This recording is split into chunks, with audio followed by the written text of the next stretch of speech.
Hello বন্ধুরা, গরিব ছেলের গার্ডেনে আমার ছাদ বাগানে তোমরা জানো যে একটি বেদানা গাছ আছে। ও গাছটির আজকে ফুল ভিডিও নিয়ে চলে আসলাম তোমাদের সামনে।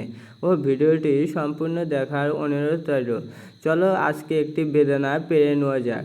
তাই আজকে আমি সকাল সকাল আমার ছাদে উঠে চলে আসলাম একটি বেদানা পেরে চেক করব বেদানাগুলো কেমন হয়েছে।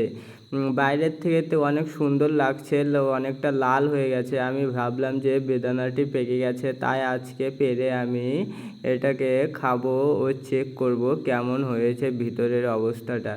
ও তোমরাও দেখো, ও বেদানা গাছটি আমি যখন রোপণ করি এর কোনো বিশেষ পরিচর্যা লাগে না। এই গাছটি এমনি নর্মাল মাটির সাথে একটু কম্পোস্ট জাতীয় সারের সঙ্গে রোপণ করে দিলে গাছটি সুন্দর গ্রোথ নিয়ে নেয় ও খুব অসাধারণ এই গাছটির ফলন হয়ে থাকে।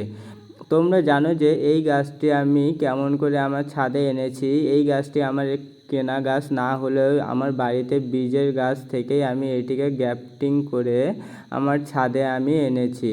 ও গাছটিতে ফল হয়েছে, কিন্তু ফলগুলো আমি তাড়াতাড়ি পেরে ফেলার ফলে বুঝতে পারলাম ফলগুলো আরও কিছুদিন গাছে থাকলে হয়তো ফুল পেকে যেত।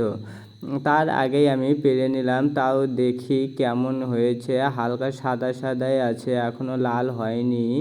লাল হতে এখনও অনেক দিন সময় লাগবে। তাই আজকে আমার ফলটি পাড়ার লস গেল। ও দেখা যাক কেমন কি। আর যখন আশা করে ফলটি পেরেছি তখন 2-3টি দানা মুখে দিয়েই দেখব কেমন খেতে। তাই আমি 2-3টি দানা ছাড়িয়ে নিয়ে মুখে দেওয়ার পর বুঝতে পারলাম ফলটি হালকা হালকা মিষ্টতা এসেছে।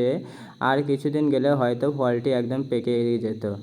অবশ্যই তোমরা ফল পেকে যাওয়ার পরই পেরো, আমার মতন আগে পেরো না, না ছাড়া নষ্ট হবে ফলটি। আর ভিডিওটি কেমন লাগলো কমেন্ট করে অবশ্যই জানিও।